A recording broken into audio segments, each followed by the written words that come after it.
With this here, this ain't about being flashy. This is game day, son. It's only about one thing. Getting that W. That's the only thing that matters right now. Boy, are you ready? The past is the past, you know? It's a new day, bro. My day. Gotta do it now. Blindside Fantasy Football Podcast back for another episode. Matt joining us back. Welcome back, Matt. Oh, goodness gracious. It's good to be back, everyone. Hope you had a good weekend. I know I did. Goodness gracious. What is this? A friggin' PG podcast? Goodness gracious. Get out of here with that. All right. So on today's pod, as you guys know, on Tuesdays, we're gonna recap my bold predictions. As you know, Matt didn't have any from Friday because he wasn't here, but hey, mine were actually, I made 15 of them. They were all right this time. All of them. Every one of them. I bet. It's funny how that happens. We'll recap my bold predictions, go over the Week 11 games, preview Thursday night Saints-Falcons game, play Matt's all in, and then go over some waiver wire additions. So a lot to go over, so let's get this thing going. Bold predictions, as you guys know, I said Le'Veon Bell under 6 fantasy points. I was kind of right. He finished with 8. I expected him to get shut down in this game, and he basically did, except for the receiving game. Just 18 for 36 rushing. So I knew he was going to get shut down rushing. Obviously, you can't figure out exactly what they're going to get receiving, but pretty close on that one. Mike Glennon, I said 4 touchdown passes with 3 to Vincent Jackson. Only finished with 2, with one of them going to Vincent Jackson. Still big days for both of them. I just expected a little bit more. Shane Vereen, I said 15 or more than 15 fantasy points. Only had 6, but was still the Patriots' leading receiver in targets, receptions, and yards. We'll talk about him a little bit more later when we get to the Patriots recap. And then finally, I said Ryan Matthews would be a top 10 fantasy running back. Finished 13th, and that's just because of stupid guys you would never have picked, like Antone Smith, Joique Bell, Monty Ball, and Bobby Rainey.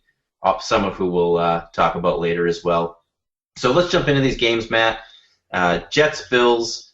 C.J. Spiller had another down game here, just 16 total yards on 15 touches. You know, we all knew it would be a tough matchup against the Chiefs, but against the Jets. But, I think we all thought that after that Chiefs game, he was back, and it looks like we were wrong. What do you think's going on with C.J. Spiller? I mean, he's healthy now. I get it was a somewhat tough matchup, but not this tough. Yeah, I mean, it was an extremely hard matchup. Nobody was expecting huge things from him this week, but you were hoping that the uptick was going to keep going, in his production. Matchup did have a lot to do with it, but with those kind of numbers, I think there's more to it. I don't know, how much longer are we going to give him this banged up thing? I think it's a lost season for C.J. Spiller. Well, that's what I was saying. I think he's healthy now. I'm just not understanding what is still going on with him. I heard some quotes about Marone talking about people not looking to bounce so many things outside. Maybe he's just not taking what's there blocked for him. Yeah, we talked about that on Friday. There was a lot of examples of him. There's holes that he's just been bouncing it outside and hasn't looked good. But so rest of the season, I mean, who would you rather have still? Would you rather have C.J. Spiller or Fred Jackson? I think I'd rather have Fred, but stop asking me this all the time. I keep going back and forth. It's making me look pathetic. It's tough with either one of them. I think Jackson's just been the more consistent guy, and good luck picking those days when Spiller might have one of those big runs. Yeah, Spiller's just been so boom or bust. Like you said, Fred Jackson much more consistent. I'd rather have Jackson just because of that consistency. C.J. Spiller. Wouldn't surprise me if he put up 20 points on a weekend. It wouldn't surprise me if he put up 2 points. It exactly. Just kills you. Marquise Goodwin, Matt, 4 out of the last 5 games, at least 50 receiving yards and a touchdown in 3 of the last 5. Has 9 targets in this game, catches 6 of them for 81 yards and a touchdown. Had more than twice as many targets as any other Bills receiver. With Stevie Johnson banged up, he's looking more and more like a solid waiver wire pickup this week. What do you think of Marquise Goodwin? Yeah, I think it's quite a different kind of player with Stevie Johnson too. I think in the right situation, both guys could excel. With a little bit better of a quarterback. Goodwin is a blazer. I think he was the fastest person in the draft, if not the whole draft. Definitely wide receivers. Him and Tavon Austin may have tied. He may have been just a little bit quicker. So I remember unofficially they were tied, but then yeah, officially one of them was a little slower, and I can't remember which one right now. I mean, like you said here, the last 4 or 5 games looking good, and an exciting player, one of those guys that can take it at any moment because of that speed that we just talked about. So definitely somebody, I think, like you said, a good waiver wire pickup. We're getting late in the season. Good flyer to have on your bench. Tough guy to trust, but it's getting a little bit more consistent with him. And then for the Jet side here, we know that they're not really trusting Geno Smith a whole lot. Geno's been really up and down this year, and it became more apparent in this game where they eventually ended up benching him.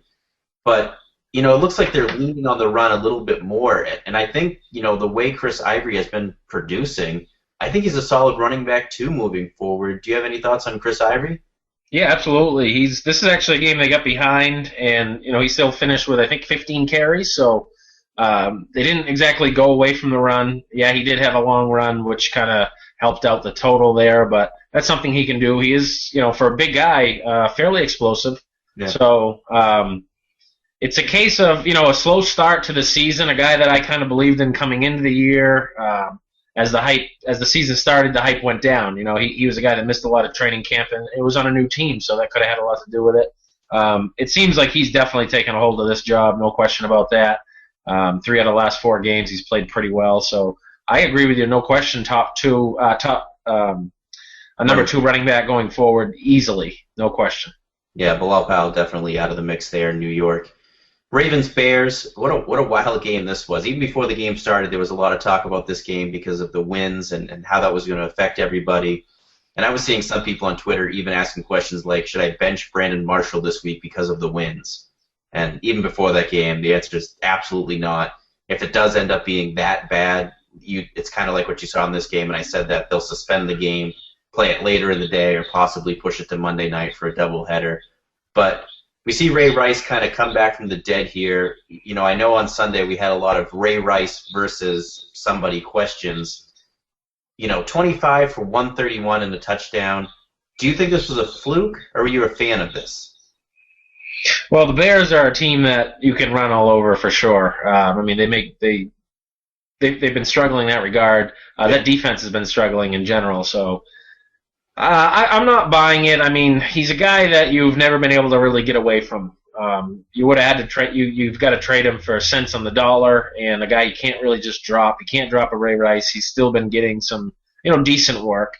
Are you buying into the workload here, the 25 carries? No. This is he had 27 earlier in the season, and beyond that, there's nothing that's really too close to it. I don't think so. Not this kind of work. Definitely a sign in the right direction, but I think a great guy to please go out and try to trade right now. See if you can get 70 cents on the dollar for him, pre-draft day value. Not something I'm believing at all, and I'm pretty sure the schedule isn't too exciting coming up. Yeah, I thought I remembered he had some fairly easy matchups coming up. Not a ton of them, but a couple, I thought. But Chicago side of the ball here, Alshon Jeffrey has now had more targets in each of the last 2 games than Brandon Marshall. You guys know me. I've been buying into Alshon Jeffrey for weeks now. I just love this guy. It's not new news for you at all. I went back and kind of broke down the numbers, and with Josh McCown as the quarterback, Brandon Marshall's had 33 targets to Alshon's 31. So Marshall's still kind of outproducing him, getting more opportunities, which you'd expect, but I think a lot closer than a lot of people have expected. And, obviously I'm not saying I like Alshon more than Brandon Marshall going forward, but he's consistently staying in that 10 to 12 range for me. He is just borderline wide receiver 1, I feel. What do you think, Matt? Yeah, beast. And funny, we talked about how they just can't get away from getting that end around, and I actually didn't see this game, but did he have, was it 3 or 5 carries? He had quite a few. I don't know off the top. Yeah, it was nuts. He had at least 3 that I remember. And again, I'm not bringing that up these last couple of times because that's anything that's helping his value. It's just kind of funny for me. But Marcus, I agree. This kid's part of the game plan, whether it's passing, obviously, even running the football a little bit from time to time. He's a stud. He really is. I think I'm with you in that top 15 you asked me a few weeks ago, or a few pods ago. Still there, no question. And McCown is not a drop-off. There's a lot of talk about, are they going to keep Cutler around next year? Is he worth the money? McCown's playing every bit as well as Cutler. Yeah, that's for sure. Like you said, I don't think there's a drop-off there at all. Browns-Bengals, Matt, I can't remember if it was you or Rob when we did the podcast on Friday, but I was talking to one of you guys, and we were talking about A.J. Green and if we thought Joe Hayden was going to be able to shut him down. And I said I think he's going to be held to under 70 yards. I don't remember was it you or was it Rob that said, no, he's going over 70? Well, if it was Friday, I wasn't here Friday, so I assume. Right. I don't remember if it was on the Tuesday or the Friday podcast, but I don't know. I hinted to, him. Oh, I came out and said it. I wasn't hinting it. I came out and said, I could see him being held under 70 yards here. Finished with just 2 catches for 7 yards, 5 targets. Not a way you want to see him going into the bye. Hopefully they get him figured out a little bit more. I mean, obviously the Joe Hayden factor, but even still, that is just a terrible, terrible game. Ben Jarvis Green Ellis goes back to getting the lion's share of carries in this game. This week I think I'll still have Bernard higher, but both probably in that 25 range because I feel like you just can't trust either of them. Which one are you ranking higher this week, Matt? Still Bernard? Yeah, I had Gio higher, and it's because of the big playability. I agree with you. It's hard to trust either guy. It's something to do with the game plan. Why some weeks it's one guy getting the most work and another the other. And I don't know exactly what it is. It's just tough to guess, really. And like I said, Gio is always going to be ahead for me just because of the big playability that Ben Jarvis certainly doesn't have. He's just a plotter. Looking at it, it kind of reminds me a little bit of the Patriots backfield with Stephen Ridley and Shane Vereen. Yeah. Ben Jarvis Green Ellis playing the Ridley role and Gio being the Shane Vereen. And it's kind of pick your poison. You don't know which one is going to kind of blow up that week, and you never know, but you always think it's going to be either the Shane Vereen or the Giovanni Bernard because they're more explosive. Josh Gordon here, though, another nice game. 5 catches for 125 yards and a touchdown on 15 targets. I said it before and I'll say it again. Jason Campbell has thrown 11% of his career passes at least 20 yards downfield. So Josh Gordon is going to be totally fine. I just want to give a shout-out to @TigerandWally on Twitter. He's one of my followers, and he and I have a little Twitter avatar bet going on right now on who will score the most points rest of the season, including this past week, Victor Cruz or Josh Gordon. Matt, who would you take in that bet? Obviously what happened this past weekend, but moving forward, who would you rather have, Josh Gordon or Victor Cruz in a standard scoring league? This week I love Victor's matchup. Josh is not so much, but I think it's Josh Gordon for me. Just an animal. The kid is a specimen. He can do it all. He's a big-bodied guy who can get down the field with the best of them. He can get up and get the football. He's not limited in his route tree. Victor Cruz, had a solid game, over 100 yards. Finally, we haven't seen that for a while. Still didn't get in there. The targets are there, and the Giants are playing better. So I can see where this is a little closer. After that kind of bounce-back performance for Victor, but I love Josh Gordon. I'm with you. I think he's probably a top 7 guy the rest of the way. What do you think if because I know he was trying to make me make this a Twitter bet based on PPR. If this was PPR, does this, obviously it gets a lot closer. Yeah, absolutely. Would you take Victor in that case? It does move it closer, but I don't know. I like the touchdown ability of Josh Gordon. We haven't seen it from Victor, so that's definitely close. If I'm ranking them for the rest of the year in a PPR, I bet you they're within 1 or 2 slots. Yeah. Tough call, but I'll stick with you. I'll stick with the blindside idea. Yeah, I was going to say I still told him I would still take Josh Gordon, but I would rather make it a standard scoring bet because that obviously gets a lot closer. I think you're right. I think Josh Gordon in PPR kind of moves down a little bit, and that's what kind of gets him closer to that Victor Cruz range. And then finally, in the words of Rob Druin, McGahee, he's droppable, isn't he? Obanaya 8 carries, Fozzie Whitaker 4 carries, McGahee just 6 carries for 13 yards. He's droppable, all formats, just no longer fantasy relevant. Should have never been fantasy relevant to begin with. Yeah, I don't know if he ever was. Yeah, on another quick note, with Jermaine Gresham back, Tyler Eifert just 1 target. So for all those people thinking, the 10 targets to Eifert would continue, definitely isn't with Gresham back. Well, if they thought that, they weren't listening to this podcast. Yeah. Redskins, Eagles. Even when Nick Foles doesn't throw touchdowns, he still scores you fantasy points. 21 fantasy points this weekend. Still no turnovers on the season. Matt, rest of the season, Nick Foles or Tom Brady? Oh, Nick Foles. Yeah, I was going to say it's Foles for me. And it's just look at his playoff schedule. It's awesome. I think he's got Minnesota, Detroit, Chicago's in there. I'm an owner of him as well as McCoy, so I'm excited for the playoff stretch for those guys they're facing. I really regret dropping him in that league now with you. Yeah, well, I mean, you did it after he had that stinker of a game, and Vic came back. I mean, there was some reason to do it. Yeah, looking back at it, easy to say how stupid it was now, but obviously at the time we didn't think so. Let's make these a little bit closer then, since that was so easy. Foles or RG3?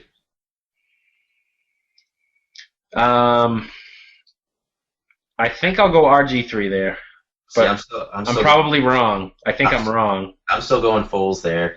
Well, now listen. There's a serious. When you look at this, you got to remember Foles is on a bye week this week, and it's coming into the regular season end where people need wins. So, if you're going to take that into account, but if you're saying a playoff stretch run, I want that matchup that I mentioned to you that Foles has. Yeah, and then finally, just one more guy that I think makes it even closer: Foles or Andrew Luck. I'd still want Foles, again, unless I needed to get these next couple weeks of winning. Luck just hasn't looked very good since Wayne's been out. I know the points have been there, 18. I think he had 25 2 weeks ago. But it just hasn't looked good, See, I was going to say, I'm still going with Luck there. Whether it looks good or not, he's still getting you the points. Right. That's all you care about, and I that's the only one there where I'm taking the other guy over Foles. I'm taking Luck. Riley Cooper kind of comes back down to earth in this game. 3 for 37 on 7 targets. Still leads the team in targets. Not worried about him at all. You can't put up that kind of production every game. This was his one down game. He'll get it back together after the bye. Yeah, and the key point you said too. You said 7 targets, right? You kind of 7 targets. Yeah. Yeah, led the team. So yeah. So you're not worried. Him and Foles are still having a good time together. Yeah. McCoy here, 2 touchdowns. Still a top 5 back. Nothing's changing there. Wait, I thought Eddie Lacy was better than him. Huh? I thought Eddie Lacy was better than McCoy. I like Eddie Lacy a lot. I don't think I ever said he's better than McCoy. Oh, you didn't? I think. Well, yeah, I guess I did because I said I saw Lacy as a potential top 3 running back rest of the way. I think you and Drew were. Charles would have been number 1. Lynch probably number 2, somewhere in there. So maybe. Now, listen, the thing I love about McCoy in that offense is just they move the football. Even if the yards per carry isn't quite there like it is with Vic, the opportunities to score are going to be there because Foles has pretty good command and they're playing well. Yeah. Alfred Morris, 3rd straight game with over 20 carries. Just keep feeding that beast. They need to keep doing that there in Washington. Jordan Reed, though, suffers concussion and is now questionable for Week 12. Matt, they play on Monday night, so if you're basically they're playing against the 49ers, so there's no chance of you picking up like a guy like Vernon Davis as your backup tight end in case something happens there. So if you have Jordan Reed, what are you game planning for? What are your thoughts on this? Are you going to roll the dice with him, or are you going to pick somebody else up and start them on Sunday? Because honestly, we're not going to know. Yeah, we most likely aren't going to, but there's going to be some reports out, throughout the week that you're going to be able to keep a close eye on and get a good idea. If he's coming back to practice later on in the week, then I think things are going to be safe. I don't think he has much of a history of concussions, so that can bode well for the guys in a lot of cases. I ranked him as such as him playing and not suffering any ill effects from this come game time, but obviously pay attention as the week goes on. Let me throw this out at you. On Sunday morning, if he's still listed as questionable, what are you doing? I'm probably going to have, what's your options out there? I'll probably have Logan Paulson on my bench to play if I have to. I'm going to hope that, yeah. I'm just going to roll with somebody else. I'm going to roll with, Delaney Walker or somebody like that I think might, has an outside chance of performing just as well as Jordan Reed. Yeah. By the way, in this game, Santana Moss, 7 targets, total fluke, not buying into Santana Moss at all. Right. Lions Steelers, Reggie Bush gets benched here after a costly fumble. Bush only returned into the game after Joyke Bell hurt his knee. We talked last week about the increased role for Joyke Bell, the increase in carries that he got in the week before this. Are you worried more now about Reggie Bush? No, I still don't think so. I don't think I'm worried, really.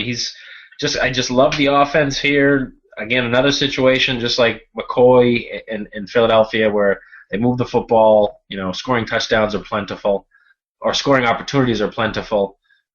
He's a better player than Bell, and I don't think it's close. If they want to win football games at a consistent basis, he needs to get more work. I understand he fumbled, and this is why he missed time. There could be some underlying factors there. He's supposed to be your guy. He fumbles once. You don't see the Adrian Petersons of the world fumbling and then coming out. So that's kind of interesting. And like you said, based off of last week where Bell got a lot of work as well, maybe there's something else to look into. But for now, I'm still not worried about it. Speaking of disappointing running backs, I mentioned him earlier. Le'Veon Bell, like I said, 18 carries, just 36 yards. I still hate him. Yes, he had the 4 for 52 receiving to save his day, but I hate people that can't produce on that yards per carry because they're so, up and down like this. So, Matt, I got to ask you because I think you still like Le'Veon Bell quite a bit. So, rest of the season, Bell or the guy we just talked about, Reggie Bush? Oh, that's not close. That's Reggie Bush for me. All right. Well, What about Bell or Zach Stacy? Still Zach Stacy. Yeah, I was gonna say I agree with you on both of those. I like Bell though. I mean, it's just the running backs are pathetic this year. So yeah. If you got a guy that's gonna, like you mentioned, what do he have? 6 receptions. He's gonna get his 18 carries. Give me the guy that's gonna get touches because you got a roster running backs. You have to play them. There's not a whole lot of them out there that are really performing well this year. So. Yeah, it's going to be interesting to see how people draft next year, if it's going to be a lot of upside-down drafting with a lot of wide receivers and quarterbacks going early. Yeah, I mean, we've talked about it before. I drafted this year based on value. I took a ton of wide receivers. I hated my team preseason. It's worked out pretty well. I think it's kind of a shift. And Druin actually wrote that article before the season that at the time, great article. I enjoyed the read, but now it's looking like he's a genius. Yeah. You wrote wide receivers, the new bell cow running back, and right. He was dead on with that, just dead on. I can say that because he's not here. We don't have to tell him that I said that. Yeah, we'll have to somehow hide this podcast from him. Hope he doesn't listen to it, or at least didn't download and didn't listen. Falcons Bucks. So obviously the biggest story from this game was Roddy White, right? I mean, obviously it's no. I'm just kidding. It's Bobby Rainey. Yeah, Matt. I'd say so. It just.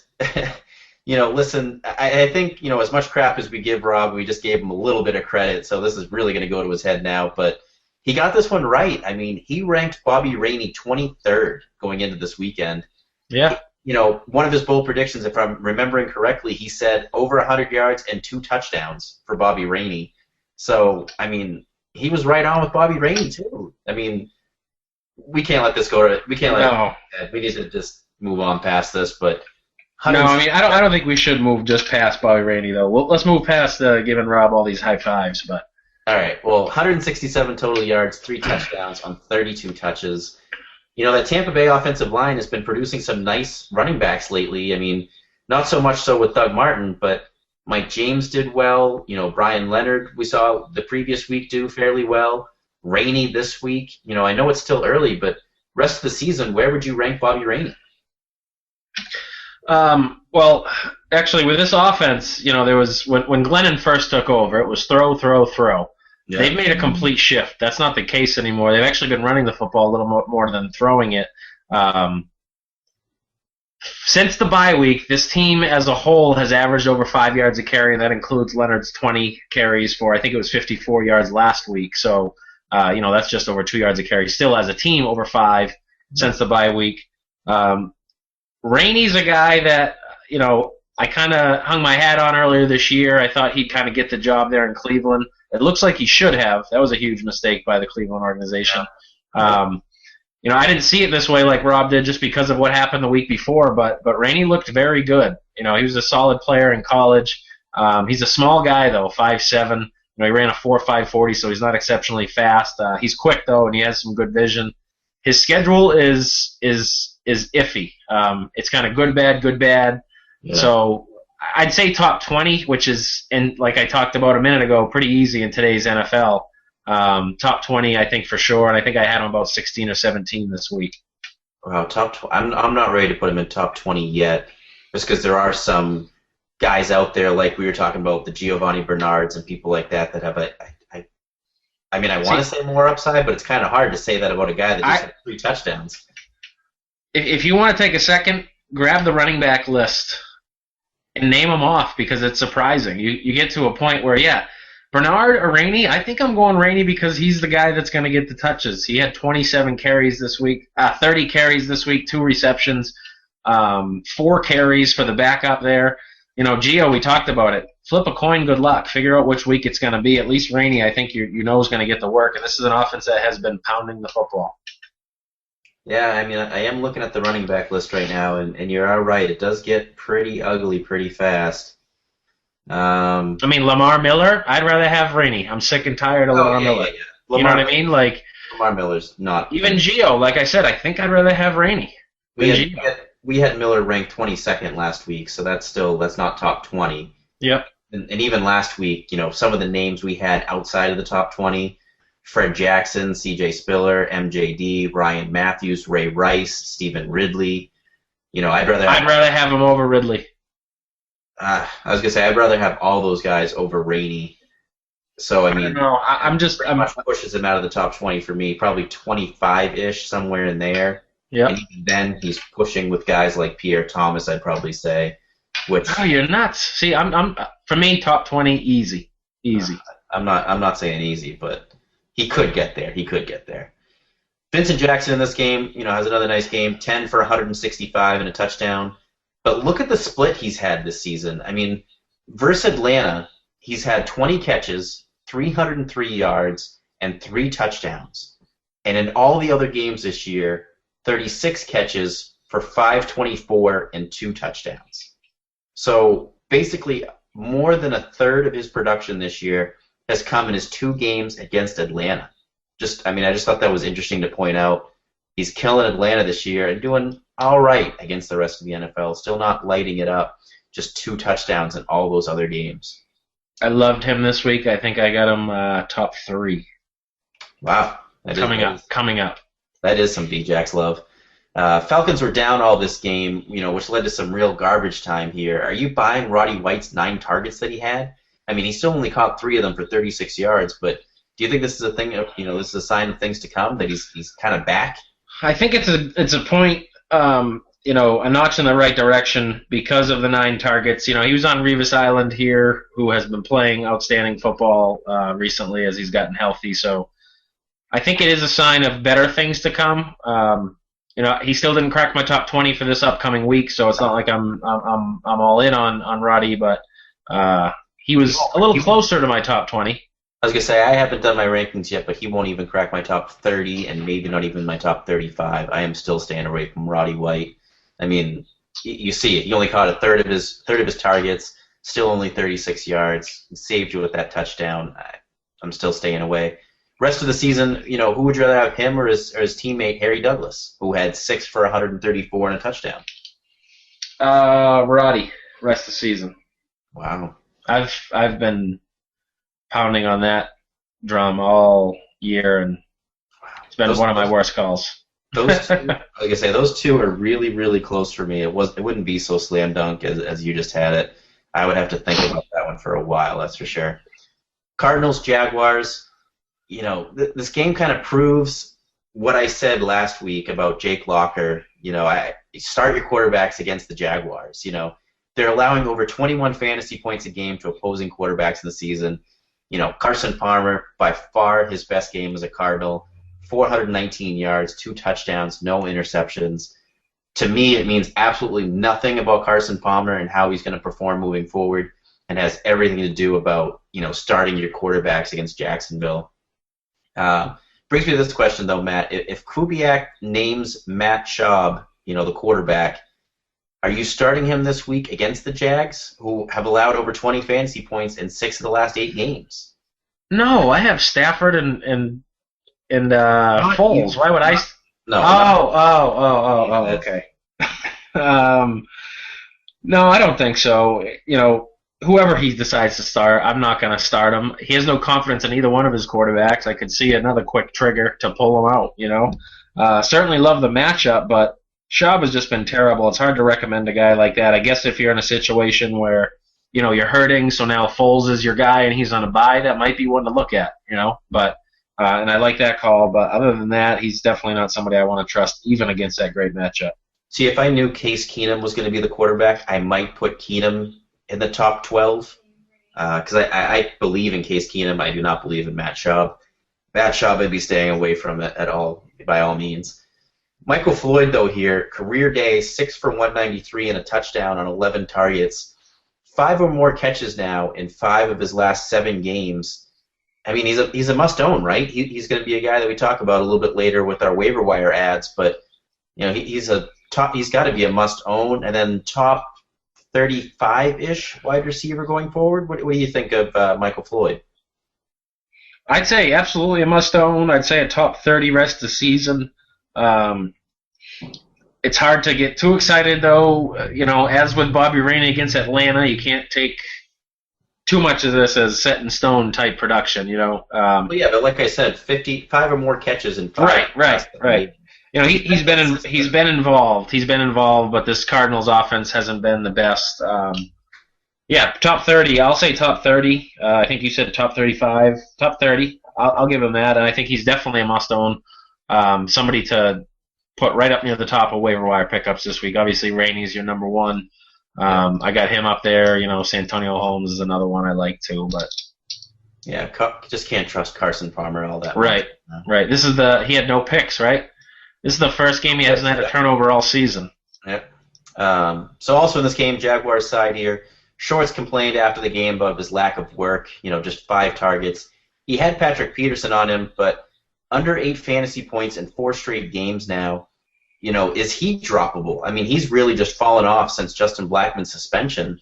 What are your thoughts on Cecil Shorts? I don't think he's droppable because of the talent that he has, but he's very close to it. I think he's getting there for me. Yeah, I mean, all the attention is on him now without Blackman around, and he's a good player. I don't know if he's elite, so I'll say he's not elite, No. which makes it hard to produce. When you're a focal point of the defenses, so he might be a drop worthy guy. Better question for Drew. I was say calling Cecil Shorts elite. That's right up there with Rob's droppable call. Yeah, I corrected myself. I said he's not. Yeah, at least you didn't stand by it like Drew. Raiders Texans. Rashad Jennings, 22 for 150 and a touchdown. Now has 55 fantasy points in his 3 games as the starter. Dennis Allen kind of suggested a timeshare now at running back when McFadden returns. To give you some numbers here, Rashad Jennings, 57 carries, 340 yards, and over 6 yards per carry in the 3 games as the starter. This may sound a little crazy, but is Darren McFadden droppable? I mean, I think you got to wait and see what happens. Well, to give you some insight, I actually have this call in one of my PPR leagues. Foles is my quarterback, and he's on a bye, so I'm not obviously dropping him because I love him as my quarterback. But now I got to obviously drop someone to pick up a quarterback for this week. So let me give you an example. Here are my running backs: Stacy, MJD, Ryan Matthews, Ray Rice, and Darren McFadden. Are you dropping any of those guys? Well, I mean, obviously with McFadden in there, are you dropping any of those guys over McFadden? No. So then we move on to my receivers, and this is a league where it's receivers. It's tight end or wide receiver for all the positions. I have Gordon, Brandon Marshall, Alshon Jeffrey, Riley Cooper, Percy Harvin, and Julius Thomas. I'm not dropping any one of those, but not many people are going to have this type of a roster, okay? I don't think he's droppable yet. You got to wait to see what happens. If anything, he's still got the name. Try to make a trade. Get 50 cents on the dollar for him. I'm really worried about Darren McFadden. I mean, he hasn't really produced this year. He's kind of come back into a timeshare where the other guy has been obviously outperforming him. You know, I could see. Not to mention his contract is up after this year, so what is the point of keeping him happy and busy? I could see 8 to 10 touches for him every game from here on out, which is not going to make him even flex worthy. Yeah, we'll see. Andre Johnson, another nice game here, even with Matt Schaub. You know, Schaub came into the game with 2:26 remaining in the third. 59 of Johnson's 116 came from Schaub. He also had 10 targets and, you know, and basically 17 and a half minutes of work. You know, obviously Andre Johnson's going to be okay, and my God, may even be better now. I mean, 10 targets and 17 minutes, that's something. Touchdowns are gone.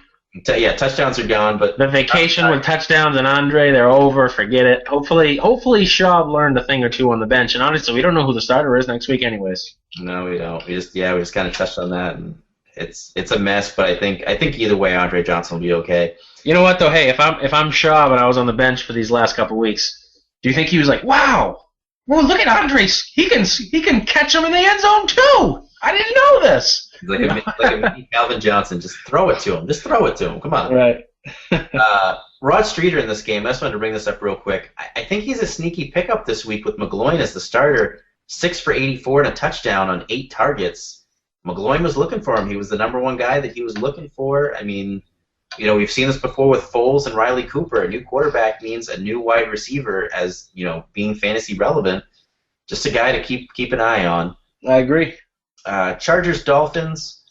Ryan Matthews, I just wanted to put this up here. You know, 3 of his last 5 games, he's had 100 yards rushing.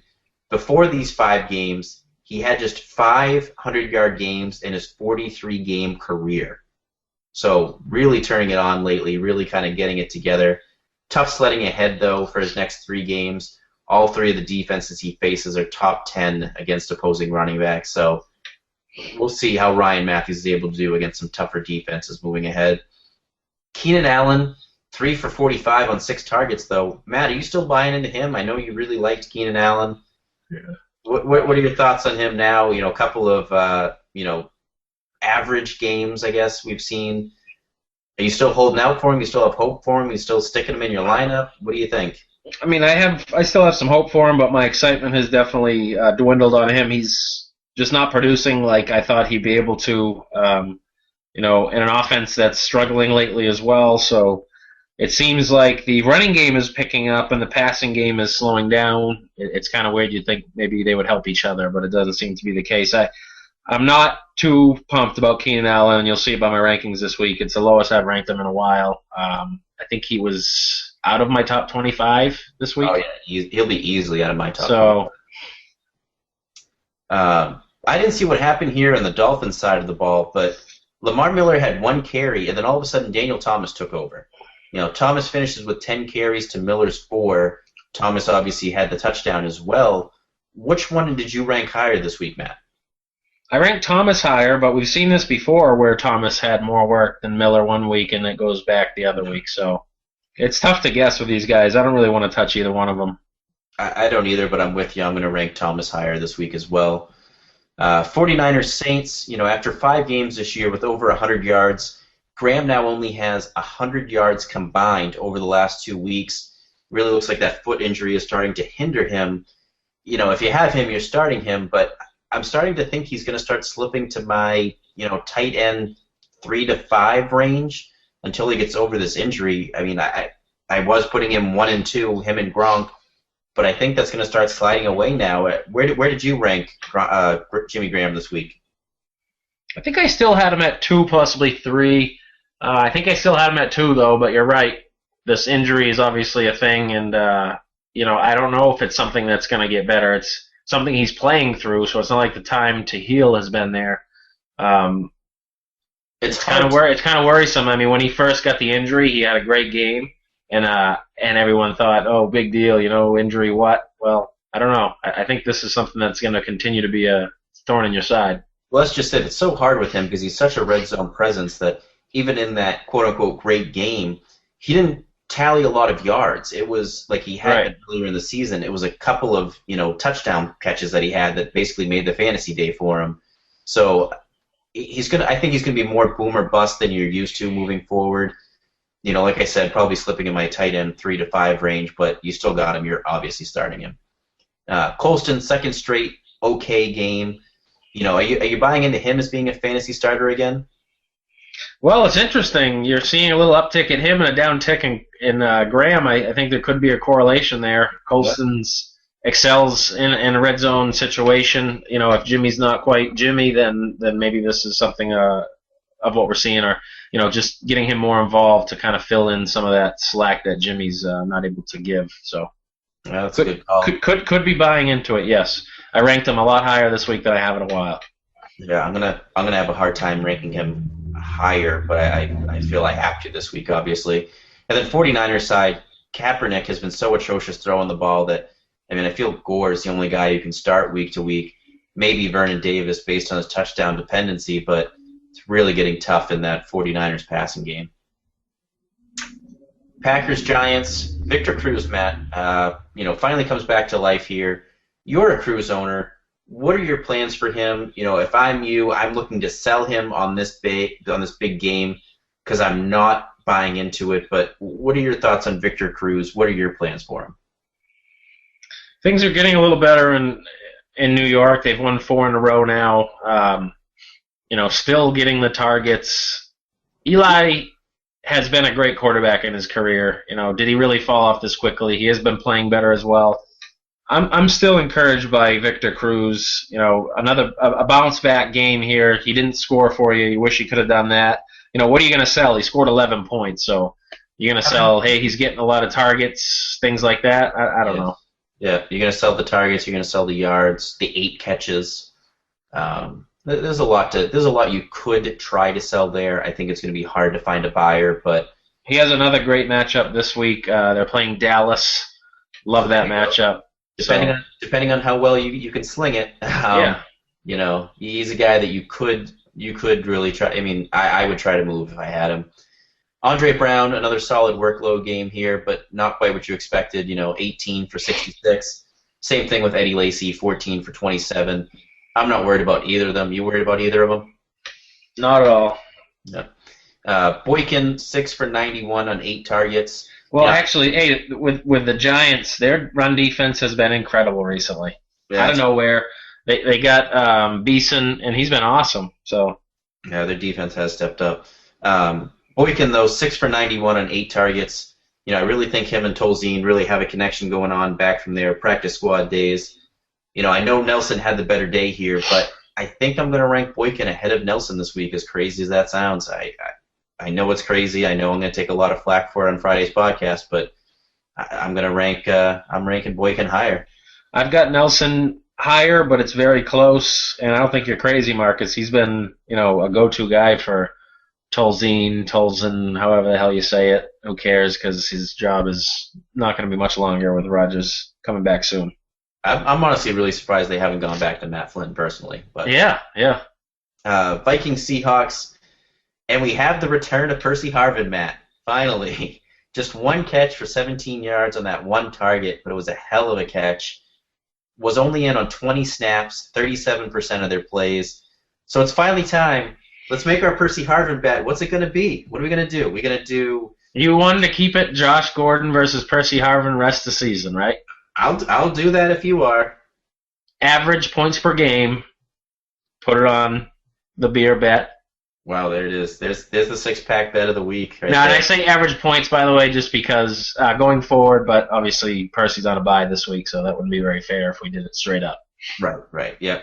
So, yeah, points per game. So do you want to count points per game? Yeah, points per game, because I have a bye this week, so obviously I wouldn't really have much of a chance with so few games left. So you still want to count Josh Gordon's week 12 is what I'm saying?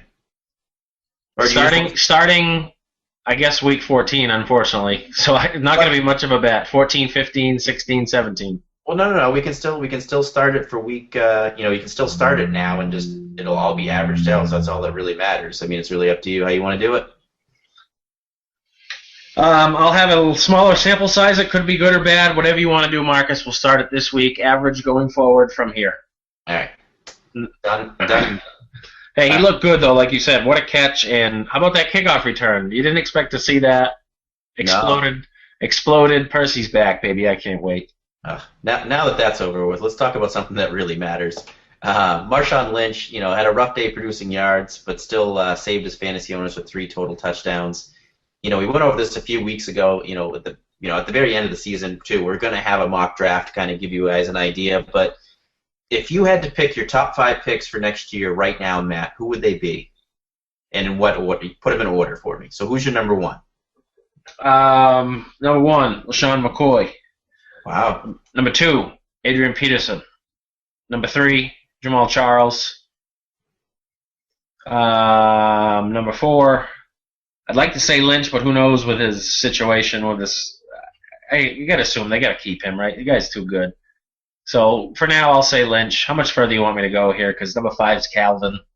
Ooh, Calvin, that would be a good pick. I was just wanting your top 5, and you just gave it to me. I was going to go Charles, and then assuming Lynch is still in Seattle, Lynch, then Peterson, then McCoy. And then you bring up a good point with Calvin at 5. I was going to say Eddie Lacy, but hey, yeah, wide receivers are your new bell cows, baby. Yeah, you're right. Calvin at 5 would probably be a good pick, and I wouldn't be surprised if he goes sooner than that next year. So Ponder relieved in this game, Matt, by Matt Castle. Getting back to this game, who's going to be the Viking starter this week? Who do you think it's going to be? Fran Tarkenton. I was going to say you're the Viking insider, so you're going to know all this, but no, you guys I don't know. Take Brett Favre out of retirement again. I don't even know if Leslie Frazier is a Viking insider, so I don't know if you can call me that. But I don't know. Probably Castle, I guess. And actually, it's funny. I ranked Greg Jennings kind of high this week. Just got a little bit of a guess that he's going to have a good game against his former team and that we're going to have a competent quarterback in the game again who can throw the ball more than 7 yards down the field. So I think Castle. Obviously, Ponder was relieved of his duties in this one. Who cares? Why do you even ask me? What does it matter for fantasy football? Yeah, that is. You just want to rub it in. You love it. You love to see. Question. Well, guess what? The Patriots lost, so eat that. Yeah, well, it's going to happen. We're 8-2. You got to lose a couple.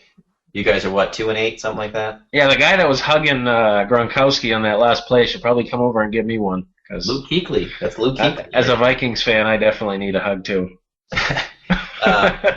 John Carlson in this game, though, leads the team in receiving for the second. Yeah. Hey, by the way, that might have been. I'm sorry, but that might have been Luke Kuechly's best tackle of the game. Yeah, actually it was. It was the game-winning tackle. Is what it was. That was awful. I was the only guy to rank John Carlson last week. I had him at 16. I still think he's a sneaky tight end play with Ponder as the starter, if Ponder's the starter, and then obviously with Kyle Rudolph still out. Chiefs-Broncos. On behalf of all the people that played against Peyton Manning this weekend, thank you, Peyton Manning. I was up 30 points in a 6-point per touchdown pass league, and the other guy had Peyton Manning and Matt Prater still to go. Prater nailed that 50-yarder pretty much to open the game off, giving him that 5 points, and I knew I was in trouble, but ended up winning by 3 points because of Peyton's worst game of the year. And I think it's funny how we all discuss it as his worst game of the year and a disappointing game. He still finished with 323 yards passing and a touchdown and no interceptions. That's not. Right, so for most quarterbacks, that's not disappointing. Matt, you would take that for your Vikings any day. Yeah, and the real question here, Marcus, is he droppable? Yeah, is he droppable? That'll be a question we'll have to ask Rob. We got to give that up sometime, huh? We're gonna run into the ground. Run it into the ground. Wes Welker in this game though suffers concussion. His Week 12 return to New England here kind of in question now. I personally really hope he plays because I can't wait to see what New England's reaction is going to be to him coming back. I think that's going to be really interesting to watch, and I really hope he plays so that we can all see that and not get those Broncos fans kind of saying, well, that's the reason why we didn't beat you this week. I want it to be a fair game, and hope he makes his return. Charles and Moreno both have average days in the running game here. 16 for 78 and 27 for 79, respectively. Noshawn Moreno now on pace for 300 touches this year, has 187 through 10 games. He's missed 20 games over the last 3 seasons due to injury and has only topped 200 carries once in his career, and that was back in his rookie season. Matt, you're a Moreno owner. How important to you is handcuffing him right now going into your fantasy playoffs? I think it's extremely important. There's finally a pretty clear situation of who the guy I think that's going to take over would be. Hillman, Ball. You saw a little bit of C.J. Anderson. I think it's Ball, and that's no question. So Yeah. make sure you get him on your roster for the stretch run. Like you said, these injury numbers, these touches are concerning based on the injury history that Moreno's had. But like I said, I don't know if there's been a healthier player in the NFL this year. You just haven't really been seeing him on the injury report. Is that an indication of what can come? Of course not. Injuries happen at any time. So, yeah, I think you got to have Ball. I think whoever you put in this situation, this offense, is going to excel. Even Ball has been serviceable. If you've had to play him the last few weeks, he's scoring touchdowns, spelling Moreno. So definitely get him on your team, and a guy that if you need to, it's a possible flex play because the touchdowns might be there for Ball and continue to be. Patriots-Panthers, I mentioned earlier, Shane Vereen at the top of the show finished the game with the most snaps of any Patriots running back with 34. 33 of those snaps are on passing plays. With another Ridley fumble and benching, in this game, I think we'll continue to see more of Vereen moving forward. Brady still can't seem to get into rhythm with his receivers. I'm just really happy I'm not a Brady owner this year because it would be really frustrating to be that Brady owner, starting him, not starting him, missing out on his good games, as few and far between as they've been. But Panthers side, all the running backs here held under 20 rushing yards. I haven't done my rankings yet, but I'm putting all of them outside my top 30. I don't know how you can trust any of those guys. And then Brandon LaFell, 7 for 59 and a touchdown on 8 targets. I'll continue to say I'd rather have him than Steve Smith going forward. Matt, did you have anything on the Panthers and Patriots that you wanted to add? No, not really. I kind of already did a couple little jokes I had earlier, so... Vereen, I guess with Vereen, we've talked about it. We expect to see a little bit more work from him. And Ridley, I just want to say, he didn't get benched, per se. He did come back. He did play some more after that game. Yeah, no, he did come in, but he definitely got benched. Yeah. He was definitely... Yeah, there was some time off, but this is the second week in a row now he's fumbled and has gotten back in the game, but he's got to cut this out. I think Vereen's opportunity to carve a much bigger role is coming up next week, for sure. Thursday night, Saints and Falcons. Last week I started Mike Glennon because of this, but, the Falcons have allowed multiple touchdowns in all but one game this year. I think Drew Brees is set to have a field day in this game. Atlanta, their defense is just terrible all the way around. The last 4 games, they've allowed 674 rushing yards and 5 rushing touchdowns to opposing running backs. I may sneak Pierre Thomas in my top 10 this week. I really think he's going to have a big day here. I could see another 2-touchdown performance coming from Pierre Thomas. And then, I have a tough time starting anybody on the Falcons side of the game. You can't trust Steven Jackson, and the Saints' pass defense is one of the best in the league. I think Douglas may be the only guy that you would start, but what do you think, Matt? Is there anybody on the Falcons you would feel comfortable starting in this game? I think the way you can attack the Saints defense the best is running the football. 11 for 41 last week for Steven Jackson. He showed signs of life. So I kind of like Steven this week. I do. And I know I've said this in weeks past, and I wasn't even close. I think I said 150 and a touchdown a couple weeks ago. He had 9 for 11. So take what I say with a grain of salt, I guess. But I kind of like him this week. And, because of the points they're going to have to score, I guess I like the wide receivers, but it's not an easy team to throw on. This defense has been better than a lot of people thought. So the only one I'm kind of considering would be Steven Jackson. And going back to the running backs here for Saints, I'm not going to be surprised to see a big day again from Ingram. He's kind of the guy. That's what I was saying. I think the Falcons are allowing a lot of rushing yards and touchdowns these last few games. I think all the running backs are going to have a great day. But, what I think is going to happen here is you're going to see them get ahead early. Ingram is going to be the one to kind of pound the game away near the end, like we saw 2 weeks ago when he had 8 of his 14 carries in the fourth quarter, I think it was, or in the second half. So I think you're going to see a pretty good game from him this week. He'll be a guy that will surprise some people. All right, we're going to move on to the waiver wire guys now. I think we're just going to run through these pretty quickly because we're running a little long on time. But a couple quick guys that I think all these guys should be owned in basically every 12-team league. Michael Floyd, We talked about him a little bit and why he should be owned. Bobby Rainey, like Matt said, he's the obvious number one pickup this week. Kobe Fleener, I think, if he's still on your waiver wire, 8 or more fantasy points and 3 out of his last 4 games, he should be owned. Kendall Wright, Matt's talked about him a lot. He loves Kendall Wright, getting a lot of dump-off passes from Ryan Fitzpatrick now. And then finally, a guy that I kind of like for the same reason, Delaney Walker. Fitzpatrick just seems to want to dump it off to, Wright and Walker and kind of stay in the short game. Matt, did you have anything you wanted to add real quick on any of these waiver wire guys or any guys that we may have missed? Well, I think Rob Hausler's had 2 pretty good solid games in a row. Tight end's always a position people are looking to improve, so just a name to throw out there. I know Bostic didn't do much, but the Vikings cannot stop tight ends, so another name if you're desperate. And then Santonio Holmes, I think he'll continue to get the most targets there when healthy. So another one if you need somebody in a tough situation. I like Santonio. Mr. Son of a Beach, let's play some cards. All in, bluffing, calling, or folding him. Trent Richardson, Calling or folding. Rob Gronkowski, I am all in on Jamal Charles. He was just compared to Barry Sanders.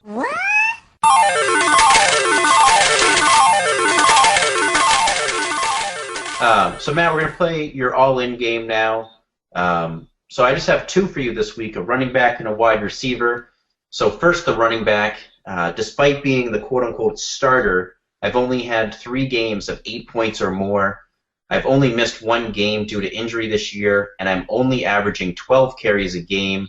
However, after my bye week, I faced defenses 24th or worst against opposing running backs in 3 of my next 4 weeks. So, who am I? Are you all in, calling, or folding? Is it Trent? It's not Trent, no. No, okay. I don't know then. CJ Spiller. Oh, okay. Well, I think we already kind of talked about that. I'm folding. It's just too hard to flip. Like I said, flip a coin, guess. Actually, probably shouldn't flip a coin because your odds aren't that good the way he's been playing. So it's, take your pick on when he's going to have a good game. Sometimes you think the matchups are there. He does nothing. A lost season for CJ. And unfortunately, I think I was big on him in the beginning of the year, so I'm sorry about that. This wide receiver, I think, is going to surprise a lot of people, including you, Matt. I know it kind of opened my eyes quite a bit, but since my bye week in week 6, I'm tied for first in receptions with Calvin Johnson. I'm 3rd in the NFL in receiving yards. I'm 6th in fantasy points for wide receivers, and I'm 7th in targets. Who am I?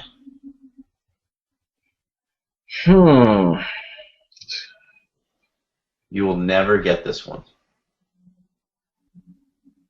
And think about those numbers for a second. 1st in receptions, 3rd in receiving yards, 6th in fantasy points. So it's a guy that's been performing. Right. I don't know. Harry Douglas.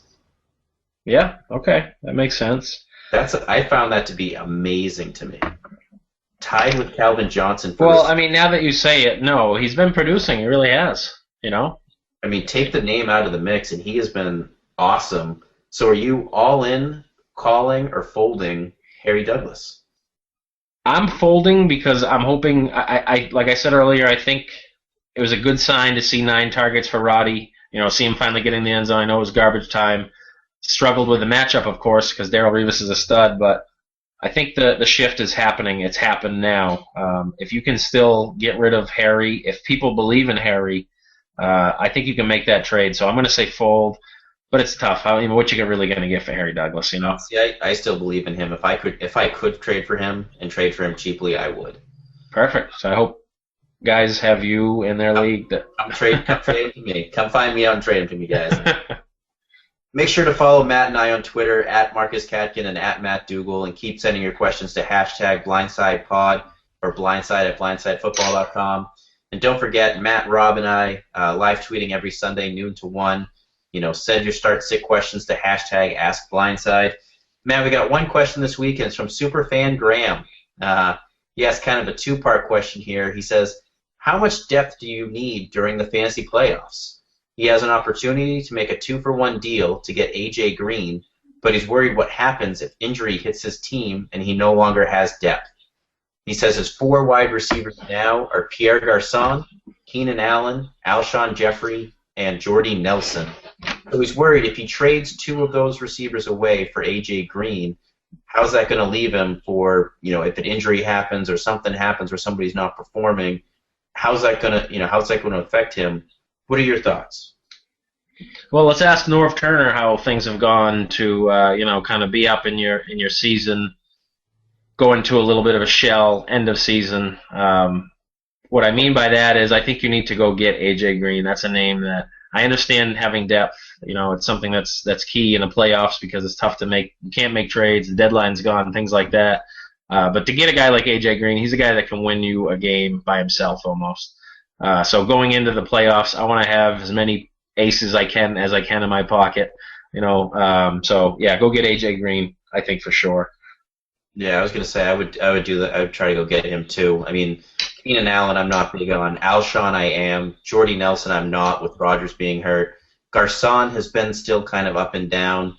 So if you can do for me, if you could do Nelson and Allen or Garçon and Allen and get A.J. Green, I would do that. I think those. What do you think, Marcus? Are any of those guys really close to A.J.? I know he had a 2-for-7 game, but yeah. So I want to have A.J. His second part of this question was if he does do the deal, obviously he's going to leave him with an open roster spot. So who is the better lottery ticket? Monty Ball, Christian Michael, or Randall Cobb? Right now his running backs, he's pretty stacked at running back. He can only start 3 of them, and he's got Charles, Forte, Morris, and Vereen. So who's the guy you're picking up out of Ball, Michael, and Cobb? Well, if your concern is having the depth at wide receiver, I guess Cobb, because he's back for Week 15 most likely. All accounts say he's going to be back Week 15. Rodgers should be back by then. He might be a guy you can plug in and have some confidence in. But, a lottery ticket, I guess, Monte Ball is another one. If an injury happens to Moreno, we just talked about the likelihood of that. That's another guy that I think would really be nice to have on your bench. So either one of those, but if you're going to be trading and you're worried about your depth at wide receiver, I guess Cobb. What do you think? See, I understand the reasoning behind Cobb, but like you said, he's not going to be back till Week 15. We could see it like a Percy Harvin situation where he comes back and plays very limited snaps in Week 15. So you're not going to trust him starting him in Week 15. So really, you're only getting him for Week 16. And I don't know how much you could. Hold on to a guy till Week 16 and still you're kind of hoping. I don't know. For me, Monty Ball, I think, is the bigger lottery ticket and the one that has a better chance of hitting. But for me, I'm looking for another wide receiver out on the waiver wire because of, like you said, the depth. But not Randall Cobb for me, especially if you're worried about the depth. So maybe a Michael Floyd, like we talked about earlier. Somebody like that would actually be the guy I would be targeting. So we're looking for more fantasy football bloggers out there. So if you think you got what it takes to join the Blindside team, make sure to email us at career@blindsidefootball.com. Send us a couple writing samples so we can take a look and get you on the team. Matt, that pretty much does it for the rest of the podcast. You got anything else you want to add? No, I've talked too much already. That's for sure. We got to get out of here, guys. We'll talk to you on Friday. See ya. Yo. Check it, it's my time. I'm rapping about Blindside Fantasy Football Podcast in this rhyme because they got me the inside scoop on Adrian Peterson. Yeah, he's that dude on Cam Newton. Yeah, they give me the news more on Megatron, Calvin Johnson if I stay tuned. On all quarterbacks, RG3 happens to be the fastest QB in the league. In fact, Colin Kaepernick is rider QB for them 49ers. It ain't hard to see, Some awesome people hosting Marcus Katkin and Matt Dugal. You should be joining. Skinny or fat, short or tall, anyone can tune in to Blindside Football. Have a try, dude. Listen on iTunes or blindsidefootball.com too.